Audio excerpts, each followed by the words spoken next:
প্রাণ লিচি ড্রিঙ্কস প্রবাসী সংবাদ। যুক্তরাজ্যের লন্ডন ও কাতার প্রতিনিধির পাঠানো তথ্য ছবিতে প্রবাসী সংবাদ জানাচ্ছেন মুজাহিদ হাসান। সিলেটের বিয়ানীবাজার উপজেলার কসবা খাসা ওয়েলফেয়ার ট্রাস্ট ইউকের ত্রিবার্ষিক সাধারণ সভা ও নির্বাচন পূর্ব লন্ডনের স্টিফোর্ড সেন্টারে সম্পন্ন হয়েছে। এতে সভাপতি হিসেবে হাফিজ নাজিমউদ্দিন, সাধারণ সম্পাদক পদে আলী আহমেদ বেবুল এবং কোষাধ্যক্ষ পদে ইফতেখার আহমেদ শিপন পুনরায় নির্বাচিত হন। নির্বাচনে প্রধান নির্বাচন কমিশনার হিসেবে দায়িত্ব পালন করেন মাসুম হোসেন এবং নির্বাচন কমিশনার হিসেবে ছিলেন কয়েসুজ্জামান রুনু ও দেলোয়ার হোসেন।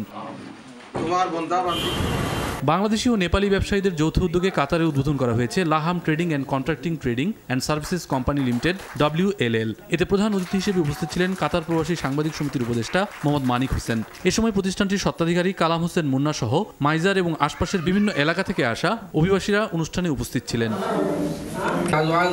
মুজাহিদ হাসান, RTV। আবারও খেলার খবর।